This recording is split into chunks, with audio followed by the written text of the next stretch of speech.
Is this okay? Can you hear me? Okay. And this, what makes it worse is that this is not a theory seminar. Much of it is going to be about some stylized facts that I find very interesting and I want to talk to you about. My co-authors are listed up there. One of them is here. Maybe more than one. No, only one is here, sitting right there. These are co-authors on previous papers. As one gets to a ripe old age, you start running out of papers. You start summarizing things that you've learned before. And so I've got into a bit of that mode, much to my, I'm not very happy about it, but we'll see. At least so far as it comes to development. So I want to talk about similarity, difference, and conflict. And it's really about economic similarity, ethnic difference, and conflict. Yeah? So this is a very standard picture that many of you may have seen, just to say that within state conflicts are extremely important. They rank highly in terms of battle deaths and so forth relative to interstate conflicts. And this is my focus for this talk. Yeah? The first thing to note is that if you ask any political scientist, not economists because they don't really work on this stuff, but political scientists will tell you that a lot of these conflicts are cut across what are broadly called ethnic lines. Yeah? But of course, ethnicity is a broad concept. I'm using it in a very broad way, including religion and so forth. And you know, if you see, there are various definitions of ethnicity floating around, which I put up there. Jim Fearon, Kanchan Chandra have written about this. I feel completely constrained here. I'm going to get out here and talk loudly, okay? So, I shall keep up this volume. Is that all right, or you guys need it for that, right? I'm stuck. Okay. Morton, you had it too. Okay. So, essentially, if you look at conflicts over the period since the Second World War, you'll see about maybe over 100 out of 700 known ethnic groups have participated in these conflicts in one way or the other. Okay? And it's a kind of crazy situation. It has led, hang on, is this going the right way? It has led a number of economists and political scientists to talk about what they call the eclipse of the left-right ideological axis. Yeah? So people like Donald Horowitz have said that the Marxian prophecy has had an ethnic fulfillment when it comes to social conflict. And I find that an absolutely fascinating question because we've been all brought up on a steady dose of Marx, right? For us, economic dissimilarity is the standard way in which we think about conflict. And yet there is greater and mounting evidence that it's really economic similarity that lends itself more to conflict. Yeah? Now, of course, so by the way, I do consider this to be one of the really great questions of political economy. If there are students here, it's likely that the students haven't heard me before giving a talk. And I'd like to, well, that's because it's a 2-year rolling program. And I'd like to point out to them that if you want to work on one thing in political economy, I think it's this question of conflict, especially as development starts up. Yeah, so it's one of the great questions. And you know, if you think of a world in which Marx never existed, I know it's kind of hard to think of such a world, but if you were to think of such a world and you were to ask who is more likely to fight with someone else, right? What kind of people are more likely to get into a fight? Then it seems to me that there's a good case that can be made for economic similarity, right? And the reason is that these people occupy the same jobs, the same land, they have the same businesses, right? They're directly in tension with one another, right? In tension in a way that's, of course, there between proletariat and capitalist, right? But it's a tension of a very different kind because it's very raw. It's something that's happening on a day-to-day basis. So maybe in a parallel universe where Marx didn't exist, one would not find the statement surprising at all, right? That economic similarity is kind of conducive to conflict. I have to see what I've written there as well, so I just want to make sure.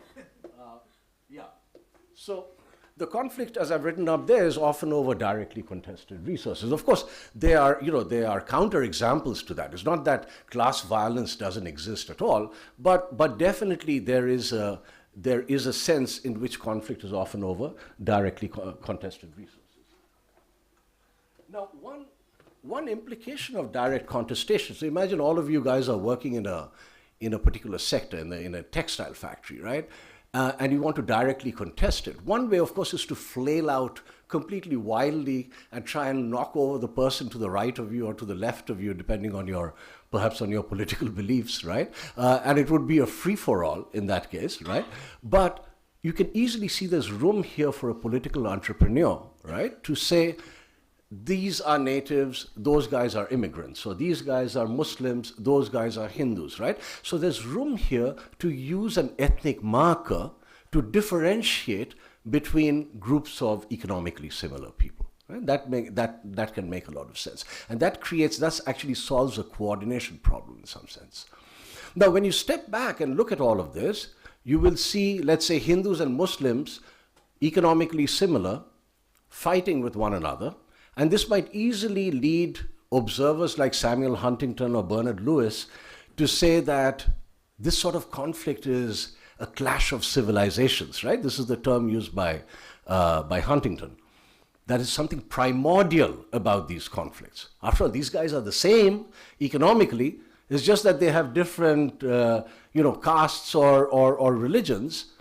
But what I would like to submit is exactly the opposite, that such conflicts may be profoundly economic in nature, right? They're economic in nature even though they don't look economic on the face of it at all.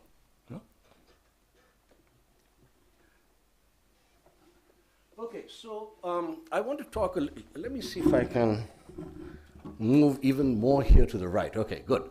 So I want to talk more about similarity and difference. If I suddenly get an electric shock and go up in flames, just get Martin to start speaking. Okay.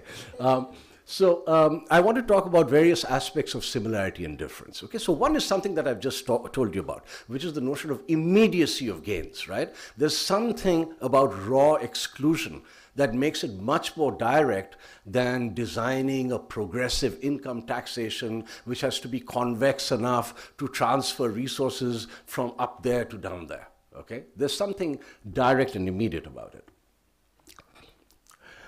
There's something here also that I want to talk about near the end of the talk, if I get time, is I want to talk about these sorts of similarity conflicts as what I call orthogonal responses to high economic inequality. So this idea that when inequality goes up, you're unable to lash out at people who are much richer than you are because they're very powerful. So you end up lashing out sideways. Okay, so this is a notion that I want to try and develop a bit later on.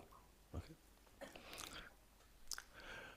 The third topic that I want to, the third feature that goes into, again, economic similarity and difference is that it's unclear whether conflict is propagated by richer groups against poorer groups or by poorer groups against richer groups. And this is something that Anirban and I have done quite a lot of work on in the context of Hindu-Muslim conflict, and I'm going to come back to it later on. Okay, so essentially, I wanted to just remember that attack incentives are peculiarly related to per capita income. So if you have per capita on the whole and it's going up, the effects on attacks are actually quite ambiguous. And the reason is that an attacking group will actually attack less when its own per capita income goes up, but a victim group will be attacked more when its per capita income goes up, right? So when you combine these two things, you get ambiguous effects, and these can be teased out by trying to separate the groups, and I'll come back to this. Yeah? The fourth reason why I think similarity is salient rather than difference is that when you think about pure class conflict, one of, if you can put it in Agatha Christie terms, right? That the rich have the means, but they don't have the motive, right? And the poor have the motive, but they don't have the means. Okay, so this is a huge issue, right? And you can have a situation where people are in desperate straits. They're really unhappy. They're really resentful. But none of this is going to show up in the data simply because people don't have the resources to put that into the data.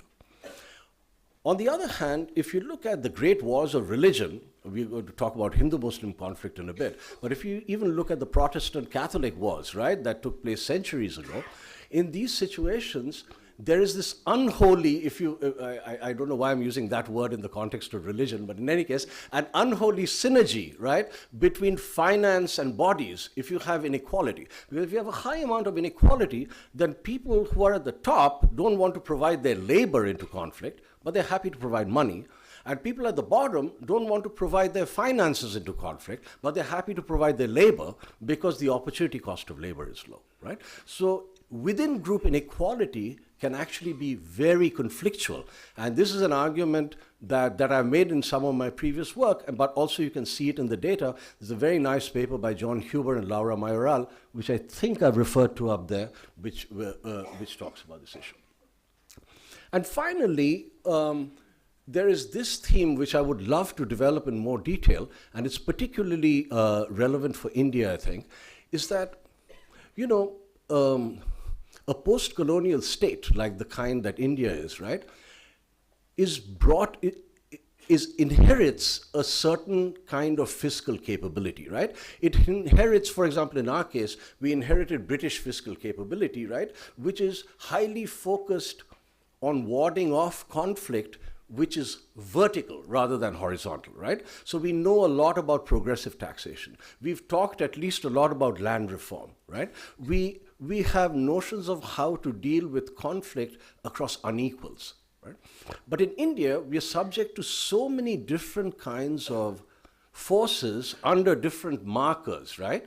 They could be geographical, they could be occupational, they could be religious, that if you were a game theorist, you would think of this as an empty core problem, right? You think of there being a multiplicity of blocking coalitions that could conceivably block the allocation that a social planner is trying to implement, and the core of that game, that's why written in the last line, I think I can't see very well from here, but the last line, it says, it reminds me to tell you about the empty core problem, right? So there are these, I'm sure you guys can think of many other reasons why there may be this similarity difference conundrum, but these are 5 of them. And then I'm going to come back to one particular theme that I'm going to talk about in more detail. But before I do that, I want to try and make some empirical observations on this issue of similarity versus difference. And as most of you know, I'm not the world's greatest econometrician, okay? I have very little empirical skills. However, I have enough skills to ask some of the most basic questions which are up here.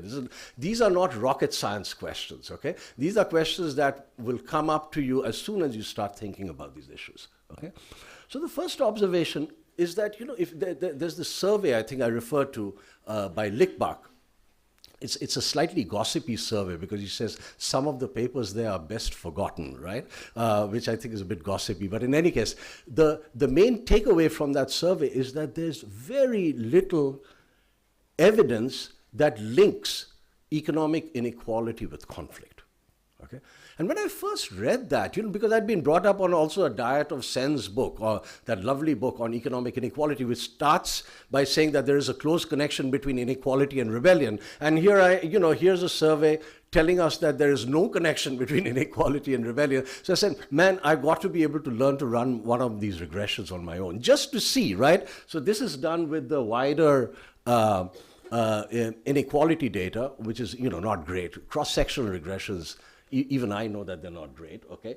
The conflict data comes from the Peace Research Institute of Oslo. If you run a regression like this, a standard regression of conflict on inequality for a panel of countries, so you have country fixed effects over here, right? In fact, country and time fixed effects over here. Then you see that there's essentially no relationship worth the name. These coefficients, some of them are tightly estimated, but they're tightly estimated small coefficients. Many of them are of the wrong sign, okay? I think there are negatives out there suggesting that, when inequality goes up, conflict appears to come down, okay? It's true, there is no relationship if you look at raw correlations between inequality and conflict. Okay? Now, if you want to open this up a little bit more, because the PRIO data is great, the Peace Research Institute data is great, but it really talks about battle deaths. If you want to look more into it, there's this very nice data set called the Cross-National time series data, and it has a lot of observations on social unrest. That data set creates its own index called an index of social unrest. Okay, I have to go over there just to take a look. I think there are things like demonstrations, assassinations, guerrilla warfare, government crises, different kinds of objects, and I put up some of them here for you, like guerrilla warfare, riots, revolution, anti-government demonstrations, and they put that together to create a social unrest index. Say what? No pogroms. At least there are no pogroms in what I'm going to show you. It may be in the overall index, so I'm not 100% sure. Now, if you just plot the thing, don't do anything fancy with it, just plot it, right? Then you can't, there's an inescapable hill-shaped, single-peaked, and in a Kuznets-like inverted U-curve that just jumps out at you. Yeah? India is high up there, but you have to control for population. Yeah? Not divide by population, though, because the population control is not, so it's a little bit more such. So, but India's up there, yeah. India's up there for everything until you divide, right? Okay, so there you see this kind of, this is the sort of scatter that you see, right, across inequality and conflict. And of course, when you see a diagram like that, it's telling you, boss, don't run a linear regression, whatever you do, right? So, if you run the obvious regression, which is try to look at a quadratic fit, right, then you see that there is a fair amount of significance in that, no matter how you run it, as long as you allow for that quadratic term. And that quadratic effect is actually quite large. So I have to go there and look. So essentially, when you start from the 1st to the 25th percentile of the Gini, then conflict goes up, as expected, right? But then, especially in the last quartile, right, from the 75th to the 100th percentile, there's a pretty big drop in conflict, which is again, sort of related to this idea that people essentially give up when there's a lot of inequality, and class conflict may not be focal precisely at the times it needs to be focal, right?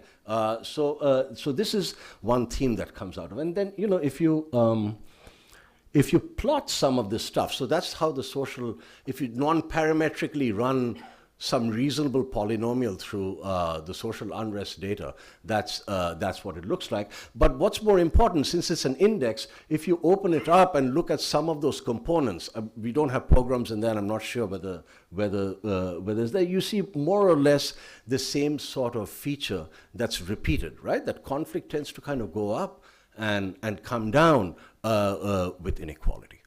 Yep. So that's the first observation I wanted to make. The second observation I want to make is that, yeah. Inequalities are before taxes and transfers. Yeah, so this is the wider database. I'm thinking of using the pre-tax Gini curve in this.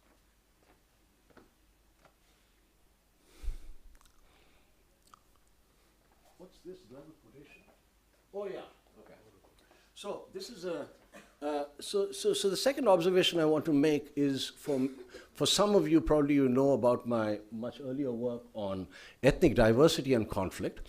And this is a very interesting cautionary tale, actually, because the classic measure of ethnic differences that is out there in the out there in the world is this notion of fractionalization, right?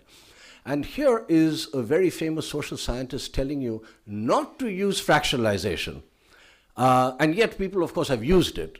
Have they found nothing, right? Again, another example of finding nothing in the data.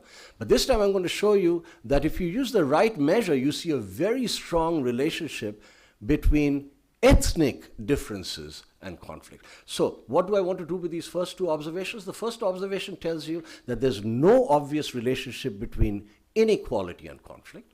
And the second observation that I'm going to make now is going to tell you that there is a lot of conflict that's associated with ethnic differences within each country, okay? And that quotation up there is just to tell you, and this is what Horowitz is warning us against, is saying that, don't try to write down a measure of ethnic diversity, which tells you that there's lots and lots and lots of different groups in society. In the limit, of course, all of us are singleton groups in society, yeah? Look for deep cleavages, right? Look for cleavages that run through the society and cut deep, right? Now, you can immediately see that such a notion has to be non-monotonic, right, with respect to the amount of fractionalization. If there's no fractionalization at all, then there's no cleavages, right? And if there's an immense amount of fractionalization, then there's lots of little fissures, but no cleavages. And the cleavages arrive somewhere in between, right? So this is work that Joan Esteban and I did many, many years ago, actually, around the time I looked like the guy in that photograph, right? And this is the, before that, actually. And this is the work that we did without knowing anything about this literature. But since I'm now 60 years old, I can quote from myself. I'm allowed, okay? And so this is a quote from what we wrote as two very immature scholars in 1994. We said, you know, we begin with the obvious question, why are we interested in polarization? And then we wrote without any evidence at all that we thought that this particular measure that we are developing is going to be most conducive to understanding the generation of social tensions and so forth. And I don't remember word for word what I wrote, but it's something like that, yeah? And so many years later, so this is the polarization measure we developed. Let me flag it a little bit for you. It looks very much like a Gini coefficient. So if you look at, these are population shares for different groups, pies, and Dij is some measure of the distance across groups. And if that square term up there was not there, this would be a standard Gini coefficient, right? But it's the square term that makes all the difference and turns this from a measure that just keeps going up as society starts fractionalizing to a measure that goes up and then comes down, okay? And it's this particular measure, along with fractionalization, that we take to the data. Now, if you take that to the, so this is something that Laura Mayoral and Joan and I did. If you take it to the data, let me walk over there. I just want to show you very quickly. What we do is introduce polarization and fractionalization in a variety of different regressions with different controls. And what is amazing about this regression, even though I'm not a big believer in this sort of number, what's amazing about this regression is that no matter how you hit it, you get a very strong positive relationship between polarization and fractionalization when these two variables are entered together, but you won't get any relationship at all if you just put in fractionalization separately. And the reason is that poor fractionalization is doing double duty for polarization and fractionalization. The two are not monotonically related, and it's only when you enter the two terms in that you manage to tease the effects apart. Okay?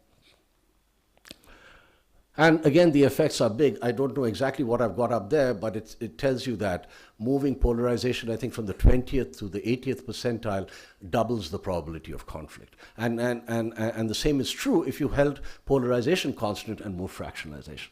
Okay. And there's a bunch of variations here that I'm not going to talk about. So where have I come to? Summarizing so far that economic inequality per se doesn't appear to have a clear relationship. Ethnic differences appear to have a clear relationship.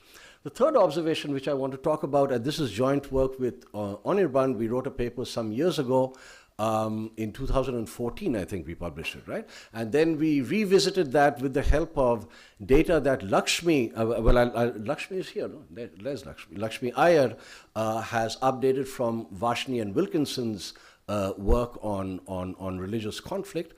And luckily, unluckily, whatever the appropriate adjective is, or adverb, the results continue to hold, right? And so I want to tell you a little bit about this interaction now between ethnicity and economics, okay? So the first one was about economics, the second one about ethnicity, and now I want to tell you a little bit about the interaction. So we look at the economics of Hindu-Muslim violence, right? And for this, I want to recall something that I told you about earlier, which I'll, Bharat, when did I start? You have... I have time, no? You have time.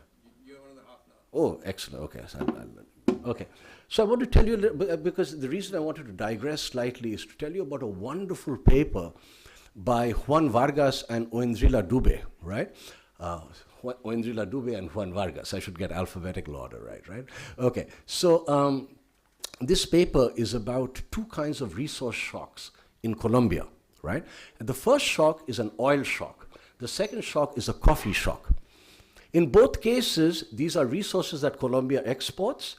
In both cases, in one case, the price of oil is going up, so oil becomes more attractive. The other case, the price of coffee is going up, so coffee is more attractive.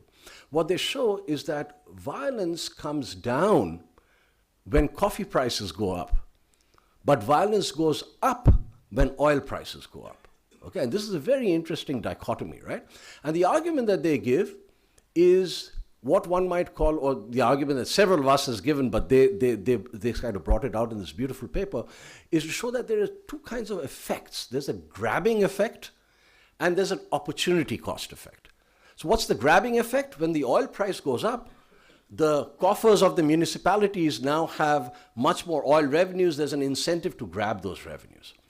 When coffee prices goes up, something similar is also happening, but it's not going into any municipal coffers. It's going to different coffee farmers.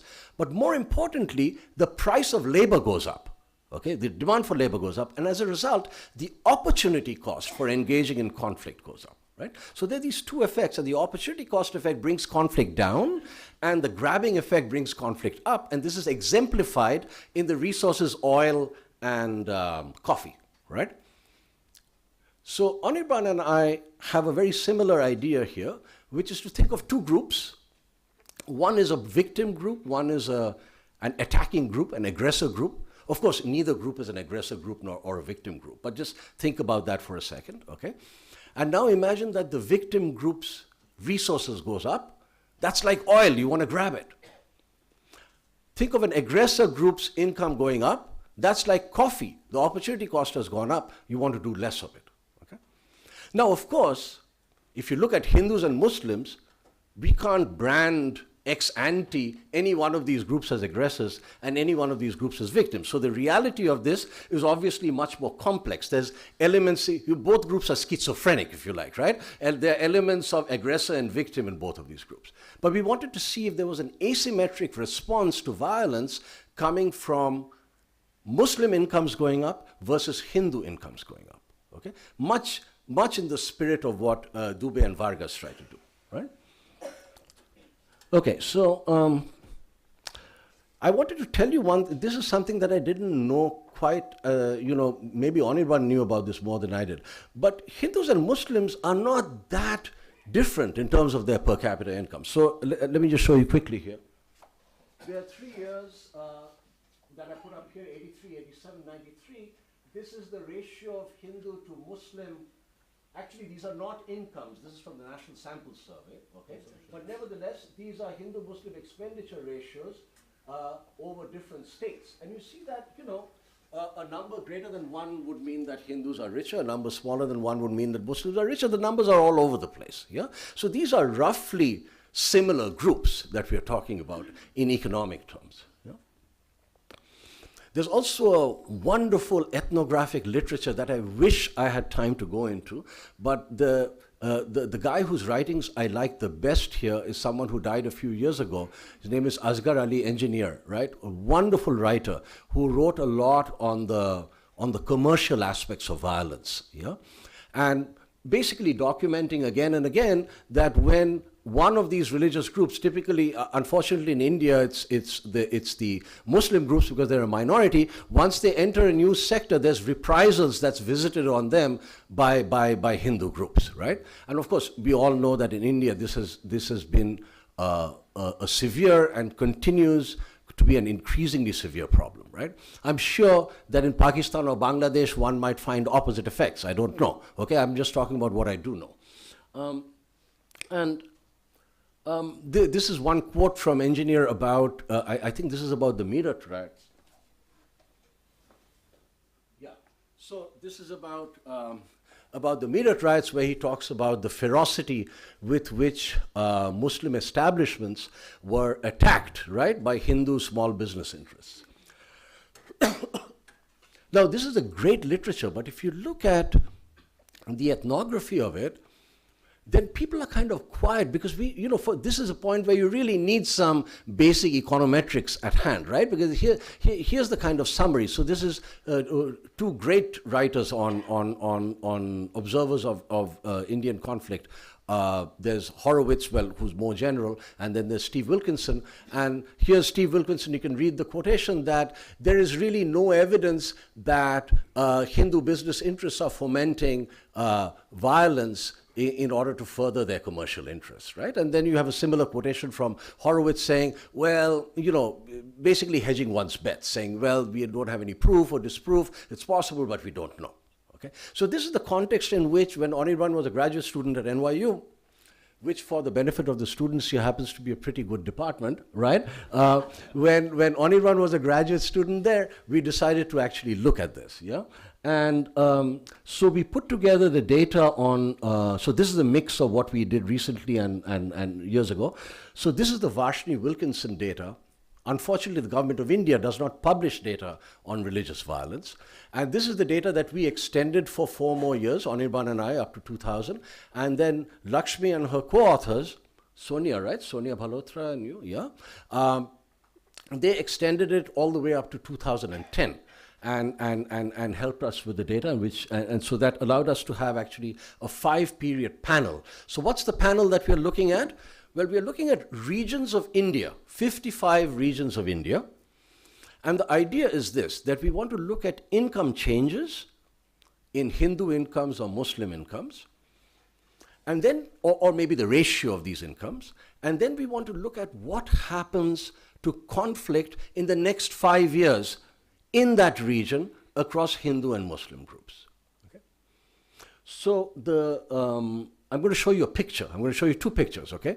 The picture is done in the following way. What we did was we ran a very elementary regression. Yes, ma'am? So these 55 regions, I believe you're taking district-wise or some? No, regions. These are broader than districts. So how you means, what is your class, means what is the unit? I'm just asking about. Right. What is the unit you're talking about? So these are 55 main regions of India. So they would have how many? Maybe Anirban about 10 districts each. 7?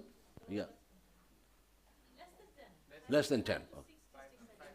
So that's the kind of unit we are talking about. Sorry, you're asking the wrong person, but luckily I have help. Yeah. Okay. And what was I saying? Yeah. So the elementary regression that we run is this: Poisson regression, fixed effects, time effects, looking at Muslim changes in Muslim group income, Hindu income, and no other controls in the picture that I'm going to show you. Of course, in the main regressions, we have lots of other controls, but this is just the purest regression.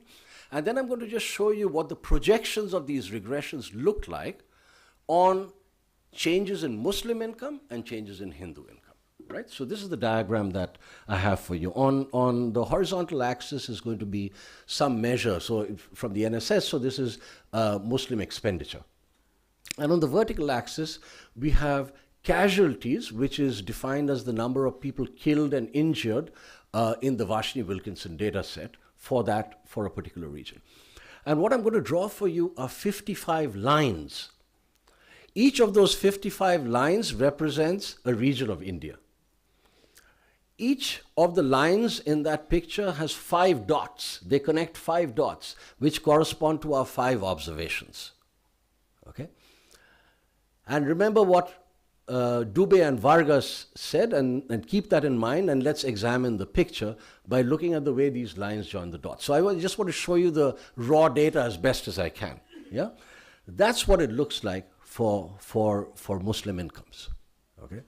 I think it's fair to say that there is a strong positive relationship, right, between Muslim incomes and subsequent amounts of violence over the 5. So there are 55 lines out there, right?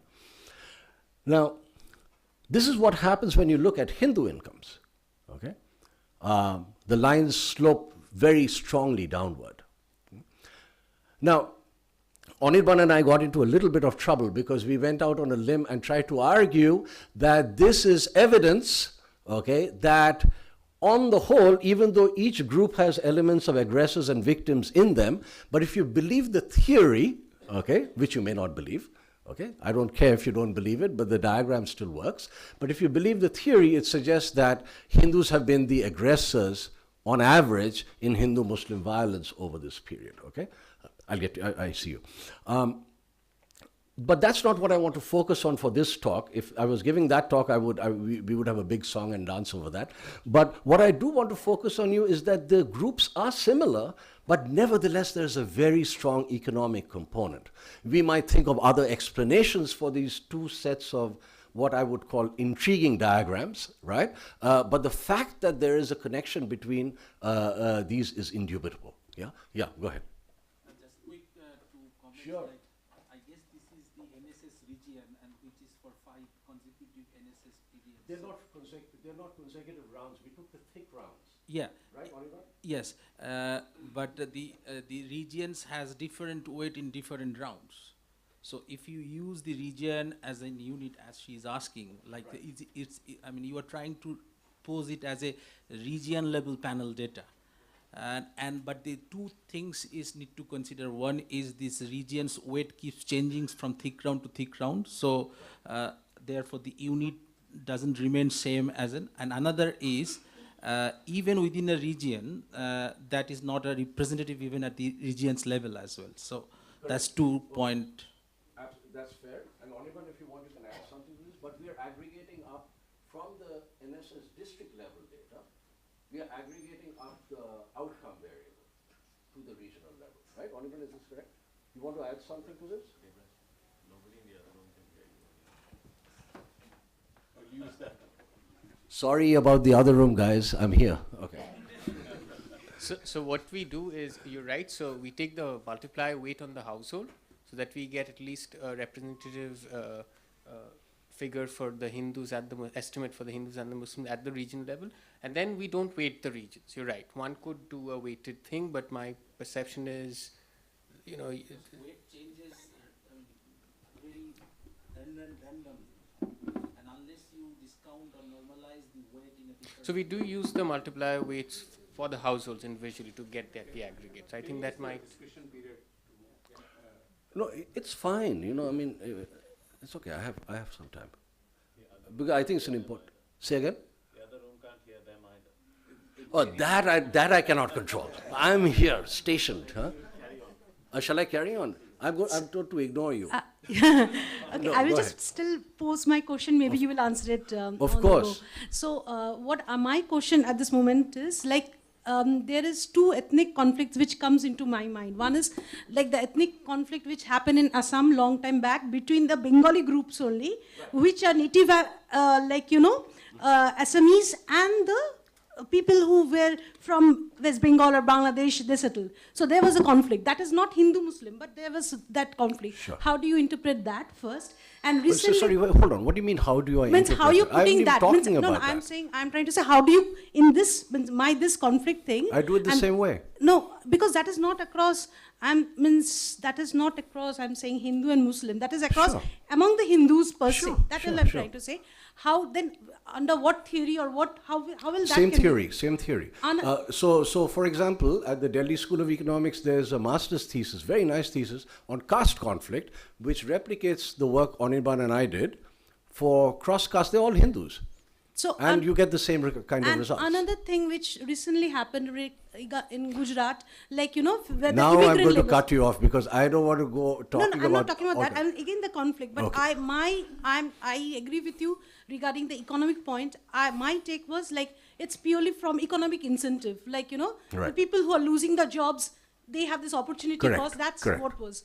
But I was just wanted to say. That's like my how- take also. That's also my take.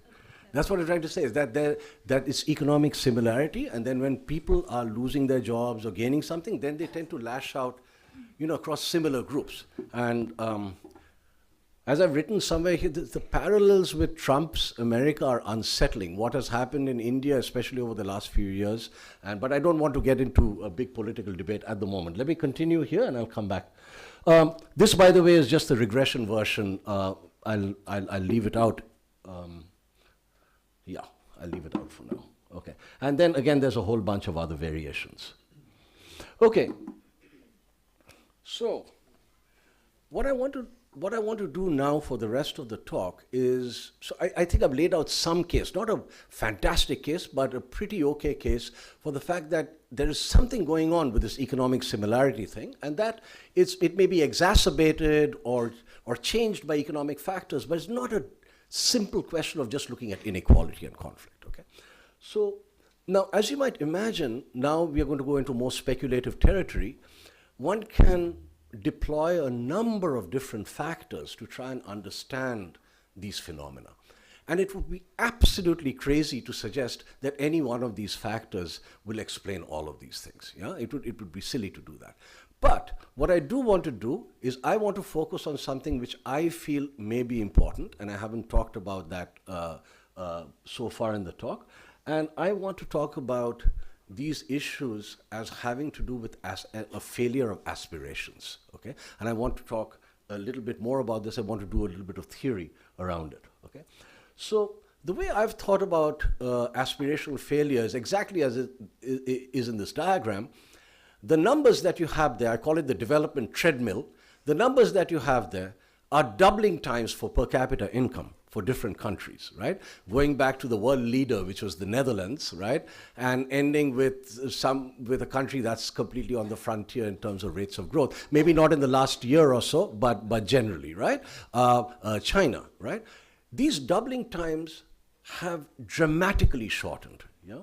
And not only is this growth speeded up, it's also highly uneven, right? And this unevenness has come from a variety of sources. You can think of structural transformation, you can think of globalization, right? You can think of these sort of increased kinds of specialization, technical progress that always generally create winners and losers. And by the time the losers scramble to catch up, there's a new change somewhere and people are scuttling off again, right? So the story that I have in mind, and I've written about this in detail in an article in the Journal of Economic Perspectives, is that this model, this background story of rapid, uneven growth should become the building block for a theory of development. It isn't, because nobody's written that model down, right? But I think that should be the building block rather than the relatively placid model of balanced growth that we are so used to. Okay, but that's another story, right? I do want to say is that, you know, in the face of this sort of change, right, it's absurd to think that there is no social basis for the way we evaluate our own lives. Okay, so it's everything is grounded in terms of what's happening around us, what we see around us in society. You know?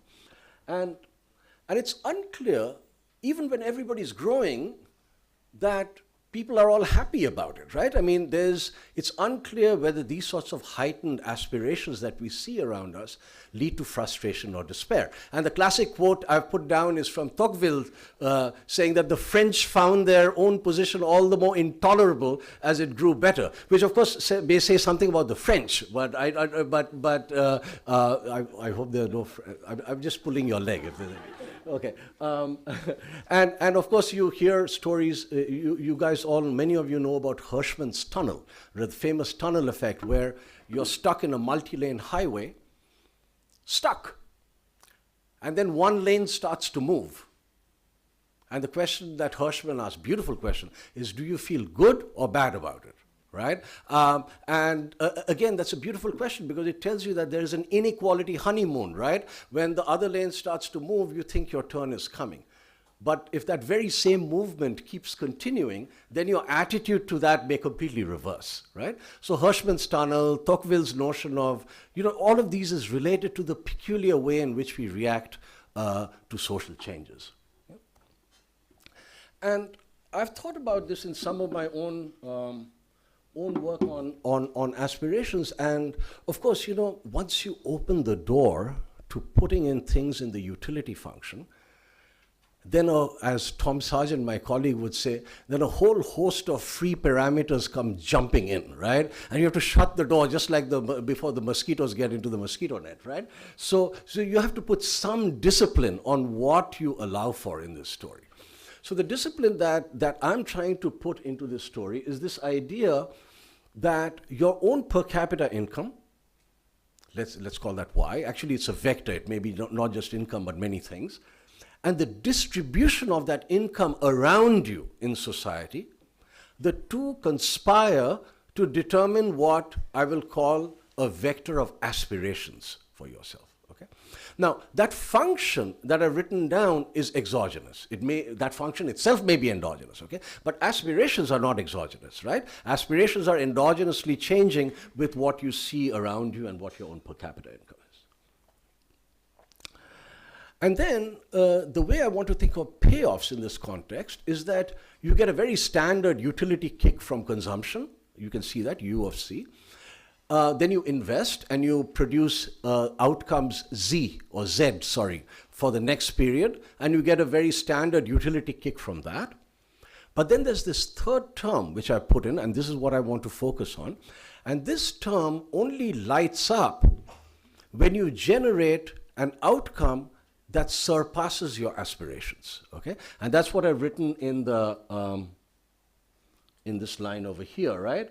That the third term is defined on a number E, which is the difference between Z and A, right? Where A is your aspiration and Z is your outcome. So there's this aspiration that's sort of, nobody likes having high aspirations in this model. It just makes you feel bad, right? That's the intrinsic effects of aspirations. But aspirations also have an instrumental effect, and the instrumental effect is that it increases the steepness of your utility function because you're closer to your aspirations and makes you want to invest more. Yeah, so that's the instrumental effect of aspirations. Right? Yeah, 10 minutes? Very good. And so the work that I've done, and some of this I've done on my own and some with Garance Génicot, is sort of explore this idea of aspirations affecting investments, investments affecting output in society, then output feeding back and affecting aspirations. So you have this kind of evolving process, right, which we call a two-way interaction between aspirations and outcomes. Okay, so that's kind of work that I'm not going to talk about today, but I just want to tell you that that's the background. Okay, so this is how a typical model like this would work, right? So you have I've just plotted the W functions, the functions, the what you care about in the next period as a function of Z, your outcomes tomorrow. There are two humps there. The first hump is your standard utility function defined on Z. The second hump kicks in only when your utility crosses your aspiration. So you see at the point A, a new utility function has been layered on, okay? And even though each of these functions is concave, the combined effect of this is to create a non-convexity, to create or non-concavity in this particular case, right? Now, of course, you can, this is a very special setup. You can use this to generate a more general S-shaped figure like this, or you can even have multiple aspirations for different levels, as I've got here. But let me just stick with this very simple format that I have, okay? Now, this is what I get tomorrow for a given A, right? And you can put your current utility loss as a cost function. You can think of that as a cost function, and you're trying to maximize the difference between that blue line and the black line, right? So that's the way that a very typical aspirations model would work. And what's nice about it, following Tom Sargent's injunction, is that you have to check the first order condition only at two places, two obvious places, right? You have to check it for the higher hump, and you have to check it for the lower hump, and then you have to see which value is higher and go with that. Right? So that's the basic model, right? Now this model actually generates a number of interesting features, and the only feature that I want to emphasize in the last 5-7 minutes that I have is this one. What happens when aspirations start to climb? They might start to climb because inequality is going up. They might start to climb because there's more exposure to social media, television, etc., right? Now, this is again this idea that as aspirations start to climb, you see your utility starts to, nobody wants to have high aspirations, it just makes you feel bad, okay? But it can have instrumental value. So in this case, you see what happens, you push forward and you invest more to try and get over that hump, and that hump is now ever more combative for you, right? But of course, if that aspirations gets larger and larger, there's a point at which you'll just give up, because the higher hump is no longer, it may be still achievable, but it's not worth it, okay? And at that point, when you give up, there's a sudden drop in investment. Okay? And this is the idea that we wanted to try and capture. So this is the instrumental role being played by aspirations, right? As long as aspirations are kind of satisfied, your investments go up with aspirations. And as soon as they're frustrated, there's a drop. Okay? And so that's what I kind of summarized in that proposition, right? Now, of course, and this is what I'm going to end with. More generally, of course, aspirations are multidimensional, and I want you to keep that in mind, okay? I didn't put up those bold-faced vectors for nothing. It cost me a lot to type them in LaTeX, okay? So I'm going to come back to them, okay? But I want you to first distinguish between these two notions of aspirations. There could be individual investments, or they could be investments with a postmodernist quote symbol, right? In collective action of different kinds. Okay? Investments in order to regain some self-esteem, investments in order to have religious or cultural dominance, and so forth. Yeah? Now, there's a whole research program that can be built, I think, around this very simple core model. I've just written down some of the things that I'm interested in. Since I have only a few minutes, I'll just name them. You know, you can talk about poverty traps, you can talk about growth and inequality, you can talk about mobility with this model, you can talk about excessive risk-taking, you can talk about doubling down in the stock market as you slide, which is what I'm currently doing as I'm losing money. And you can also think about this endogenous aspirations function, what the first world people called getting off the wagon, right? Leaving the world behind. The appropriate goal setting. How does one set goals for oneself? So there's a whole bunch of things that one can do with this sort of setup. Okay? But what I want to end with is I want to tell you a little bit about how I want to think about aspirations and conflict. You know? And the idea that I want to try to, so there are a number of questions that can be asked here, right? So as I said, are aspirations entirely determined by our surroundings, or can we control them? That's a kind of very interesting question. Can we use frustrated aspirations to think about how inequality might relate to horizontal conflict, to come back to the theme that I started off with? And this is one of the sort of main questions, is that if uneven growth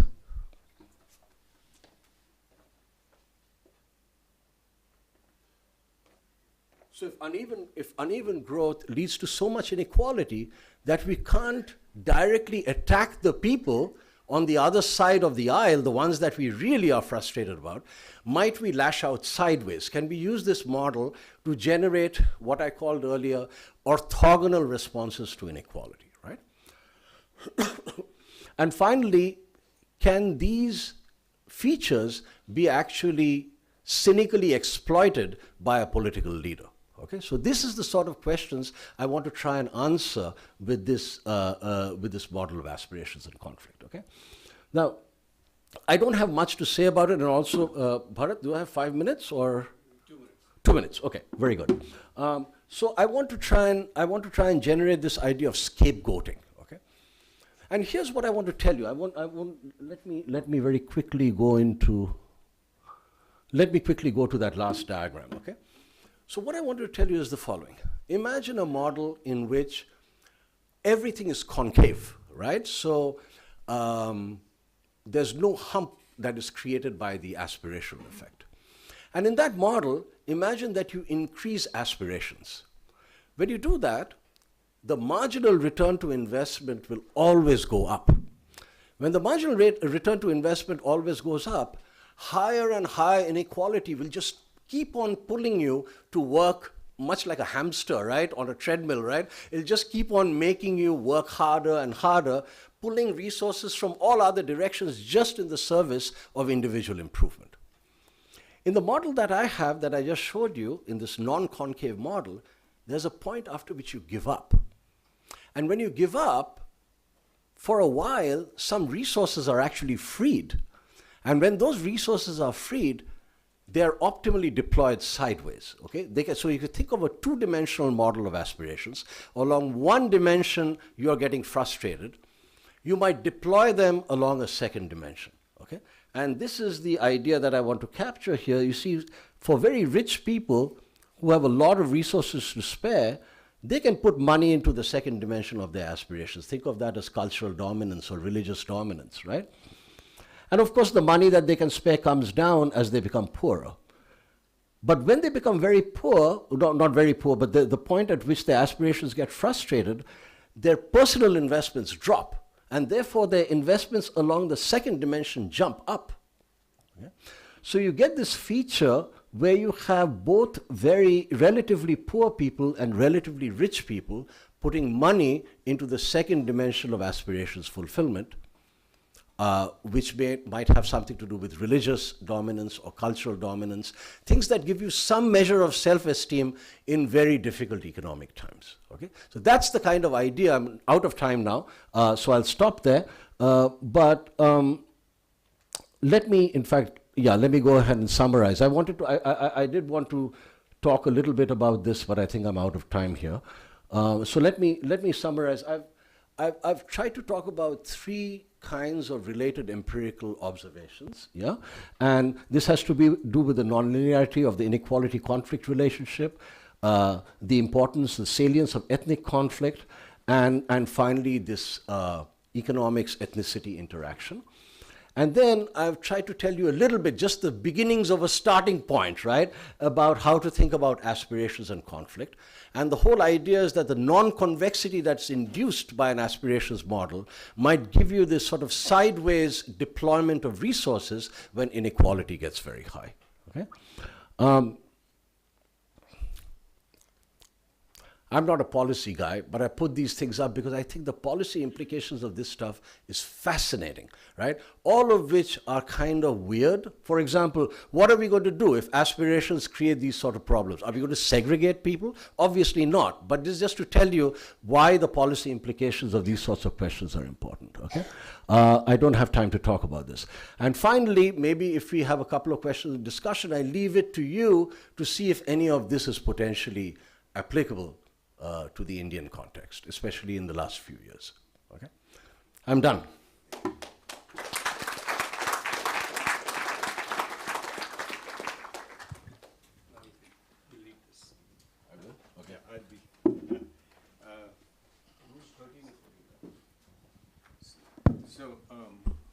So let's first go to the questions in the other rooms. Room 13, if there are any questions.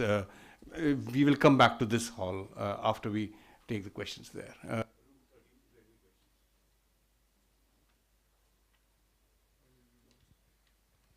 No questions from room 13? 14? Room 14? Is anybody awake in room 14?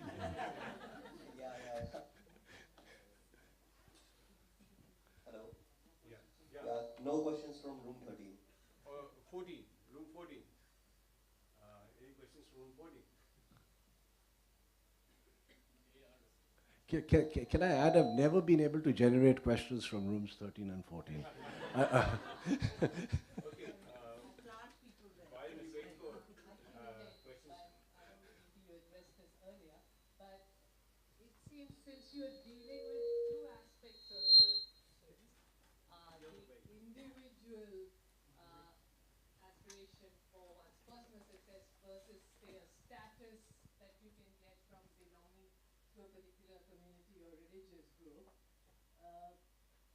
would it perhaps not make sense to separate the two out in that utility function so that your individual aspirations may be fulfilled just through income and a better job, and if you're frustrated in that, as you said, you'll deploy your resources to the other side, which is social status.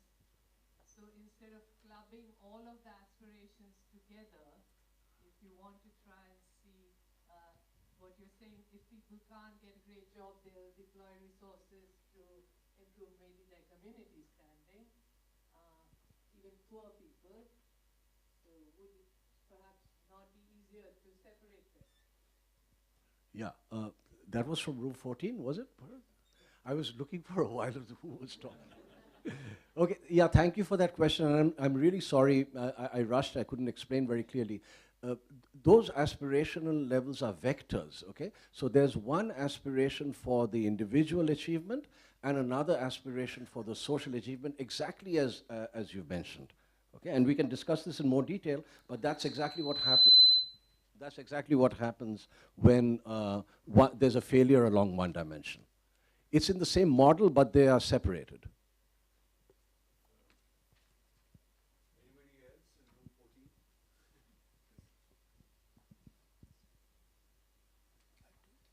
Okay, we can start here. You want my mic? I'll try to do without the mic. I'm very. Okay. Hi, can you all hear me? Yes. It's not for me, it's for the recording. You know, your measure of conflict is a very standard one, the number of deaths. I'm asking you the question now from here. Okay. Is the number of casualties, right? But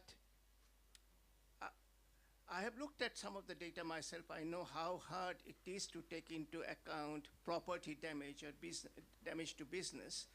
And that is a very serious limitation, because if I'm running a business and I'm in some ethnic group and I lose one laborer to a conflict, what happens if I lose the entire business because it's set on fire?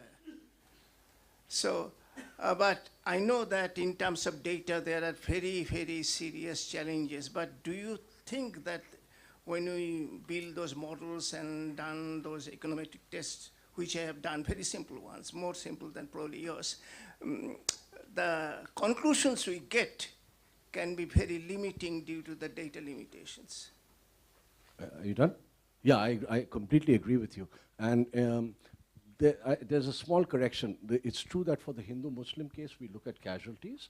But as I showed you in the second application, there were a whole set of measures of social unrest, which had to do with anti-government demonstrations, it had to do with riots, it had to do with arrests, it had to do with assassinations. Now, of course, one can continue to add that one should look at property damage and so forth. So I think the question really is about whether you feel that these casualties, going back to the Hindu-Muslim special case, are somehow positively correlated with things like property damage. If we believe that these casualties are not correlated with property damage or business damage, then I agree with you that these results are very limiting.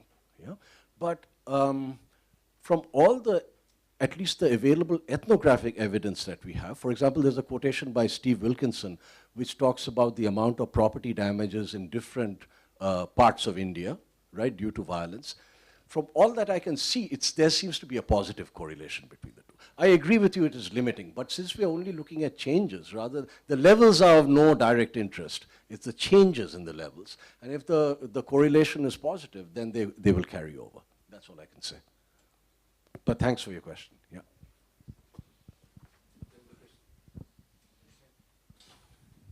Oh, Debraj, I had two questions. One was again related to measurement. Sure. So when you're looking at the numbers, so you had these two graphs, one was downward sloping, one was upward sloping, and you said it seems to suggest that the Hindus are aggressors and the Muslims are not. And I'm just wondering, if suppose the Muslims were aggressors, correct, but they're a minority, right? Correct. So suppose you had exactly the same behavior on both counts. If you're using the numbers of conflict and not normalizing that in any way, you might still get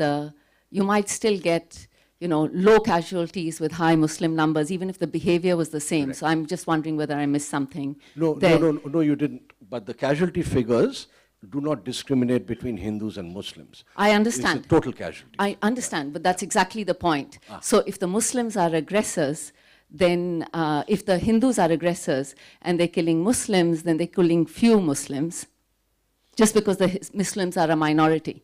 Right. So the numbers they are to kill, you're not looking at the casualty figures by religion, Right. And so, on the other hand, suppose the Muslims are aggressors and are Correct. equally aggressive, Correct. there are a lot of Hindus there to kill. Correct, correct. And so that's what I mean. Correct, correct. But what we are, as I told the gentleman here, we are not interested in the levels. We are looking at the derivative of those levels, how the levels change I when understand. your income changes. So that Yeah, well, I don't know if that's, you think that conflict comes in.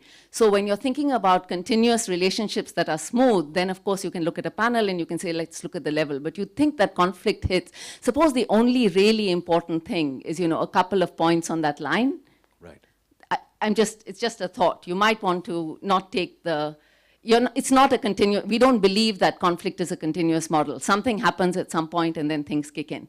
And I'm just saying if you had two points, Right. then that's just a comment on measurement. So I've been wondering really how you should measure conflict when you have very different sized populations. Right. And so this is related Okay. to that Okay. comment. And just the final very short comment is, you know, I know the logic between this rich and poor within ethnicities getting together is a point you've made, and it's compelling. I just wonder, coming back to this Indian case, that can one really ever in the data distinguish between this and political entrepreneurship, like Mayawati say?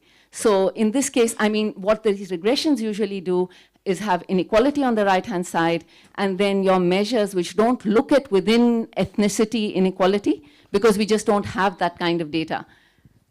And so, you know, if you had that, then you could potentially ask the question of... Yeah, we have it. Actually, sorry, the slides. Oh, hang on. Yeah, let's look at this regression just very quickly, Rohini. It won't have everything you want, but let's see what it has. Damn. Let's look at this one, yeah? This is, these are the basic Hindu incomes and the Muslim incomes, right? And, or there's a variant with the ratio. And then these are the controls. So among the controls, there's, of course, we control for polarization across Hindus and Muslims. So you're looking at the Gini H and Gini M We that look you at think... within group inequality for Hindus and Muslims. And we also have a political control here. This, by the way, this is for urban areas, excluding Ahmedabad. And I can tell you why we excluded Ahmedabad later, but here we do have a political control. By the way, in urban areas, there seems to be a very strong relationship between a region which has a high BJP seat share in the Lok Sabha and conflict in that region, okay? We do look at some of these. It's not great, yeah? And then we are looking at these effects after making these controls. Why do you exclude Ahmedabad? Why do you exclude Ahmedabad? Well, we don't actually. We have another regression that does include Ahmedabad, okay? But there are differences. If you include Ahmedabad, I don't have it out here, then this effect completely vanishes. And we have a discussion of why The BJP effect? it gets swamped. And there's so many questions, okay. But in any case, we can discuss that more. We have both the regressions. Sir, I have two questions for you. Yeah. First of all, like when you showed us the states from where you have compiled the 55 regions, if I'm not wrong, I think so you've missed out one state, Assam, which... You missed out more than Assam. Yes, so I'm talking about Precisely Assam. for the reason that yes, exactly. Because of the ethnic conflict that had happened. Exactly. I wanted to see how whether that is playing an important role, as I said. And we left it out. Okay, so that is one thing. And another thing is that, so if I interpret in my way, if I'm taking it from your information, what you've said, so if I'm having more Hindus and minorities is Muslims, so that means the opportunity cost of because the Hindus, their economic prosperity is going down, that means their opportunity cost is less, therefore they can work as labor, they can give themselves as, themselves to violence or this conflict. Whereas the Muslims, so the proportion, so the casualty you're saying, in that way, can I put it? Like the coffers and the grabbers, the grabbers and the... That's exactly the interpretation. I can interpret that. That's thank you. Okay, thank you. Sharun, and then, I'm sorry, was it? Thanks, Debraj, for a great talk. And even if I've listened to 80% of it several times.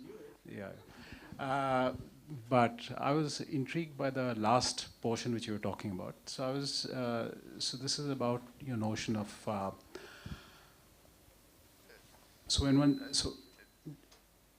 but you raced over it. So I was just curious if you could just elaborate a little bit on how the aspiration stuff relates to the role of political entrepreneurs have on developing a notion of us versus them. Especially in the context of, suppose you take China versus, over there very often the notion of us versus them, you have nationalism, so the political entrepreneurs play a role in having a sense of countrywide nationalism, but then the notion of them is a foreign them, maybe Japan or whatever.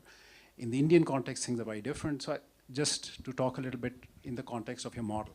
Correct. That's a great question. And I guess we can't put up the slides again, but that's fine. I just wanted to say that in the two-dimensional model that I wrote down, which I went through very quickly, there are correspondingly two sets of payoff functions, right? One set of payoff functions has to do with the payoff from individual efforts, and the other has to do with the payoff from religious or cultural dominance, okay? That second payoff function I did not emphasize and talk about because I ran out of time. But that payoff function is a highly endogenous payoff function, which is the following. Imagine that nobody else was putting any investments into cultural dominance. You as an individual will gain nothing out of putting it in, right? So the second payoff function, which has to do with cultural dominance or non-economic dominance, is fundamentally a multiple equilibrium problem. It's a multiple equilibrium problem because that payoff function is endogenous and it depends on what other people are doing, what other people consider to be salient. So the way I wanted to think about political entrepreneurship is that it is a way of making that second dimension salient and creating a sense of a payoff from an orthogonal investment. I'm just going to request very quick questions, two last questions, because we have 5 minutes over time. Okay, I know you skipped over Trump, but if I'm a political entrepreneur like Trump, I would actually, my talk about building a wall would be cheap talk. Because I would like actually immigrants to come in and do better because that creates opportunities for me to actually exploit those divisions. So would you say, you know, in a modeling sense, you know, if I'm an entrepreneur, and I want to exploit these divisions, I actually want the minorities to actually do well while going against them. Right, so that's a very good question, and I've been also thinking about some of these issues. As you know, the Republican Party has always been pro-immigration. The Democratic Party is the party that has been anti-immigration, right, in the United States. All that has changed now with Trump's rhetoric, right? And I think that there's a very interesting, I think there are two ways to sort of exploit the situation. One is to let more migrants in, as you're saying, and then exploit those migrants directly.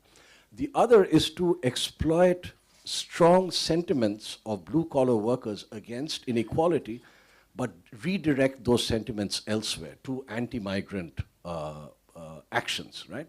It's unclear a priori which is the better strategy, right? It seems that Trump has opted for the second, but I think that the first could have worked just as well. But that's why I think that this fear of the other is what makes Trump's America and Modi's India, there's a strong parallel between these two that I find both interesting and disturbing.